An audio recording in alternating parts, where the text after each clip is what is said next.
Okay, how's it going out there? Good? All right, let's take a look at these directions. It asks us to find the value of all 6 trig functions given the point on the unit circle. So this point is on the unit circle. Now, here's what we need to remember. When they say unit circle, that means that the radius equals 1. Are y'all with me?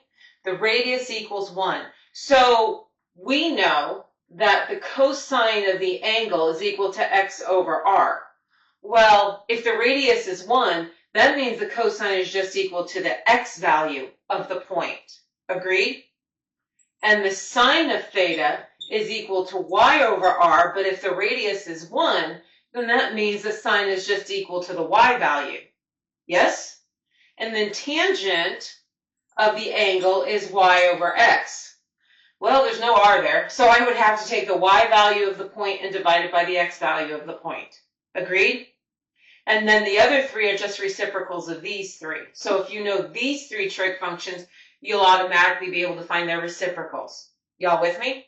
Okay, then here we go. We want to know the cosine of theta. Since it's on the unit circle, the radius is 1. That means the cosine of the angle is just equal to the value of x, which in this case is 1/2. Perfect. The sine of theta, since this point is on the unit circle and the radius equals 1, that means to find the sine of theta, I just need the y value. That is negative square root of 3 over 2. Now some of you are like, this point sounds familiar. Great. I'm glad it sounds familiar. However, did they want me to identify the angle? Nope. So I don't really care about the angle. I just want to find the 6 trig functions. I need to find cosine, sine, tangent, and then their reciprocals. Cool? Okay. Now the tangent of theta, well, that's y over x. So the y value over the x value, yes? Okay, but remember, this is a division problem. That's what that little line means. So I'm going to take the y value and divide it by the x value. So if we look at it this way, it helps us greatly in terms of remembering, oh yeah, I'm just multiplying by the reciprocal of fraction number 2.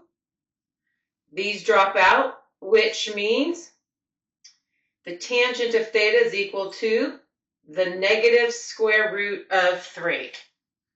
With me? Love it. Okay, I need all 6, which means I need their reciprocals. So which trig function is the reciprocal of cosine? Good, secant. And if you take the reciprocal of 1 over 2, 2 over 1, or just 2. Easy peasy. The reciprocal trig function of sine. Good, cosecant. That's the reciprocal, right? So that's right, you're going to flip this over. So negative 2 over the square root of 3. Yeah, you're going to have to rationalize that, right? So I'm hoping you remember how to rationalize it. You multiply top and bottom by the square root of 3, which is how we get this result. Good?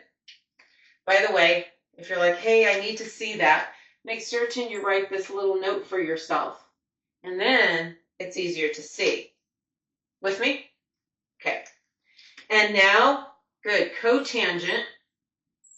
I need the reciprocal of negative root 3, and technically that's over 1, right? So, negative 1 over the square root of 3. But exactly, we have to rationalize like we did here.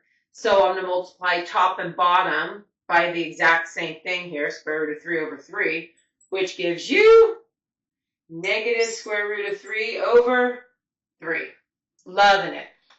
Good, are you with me?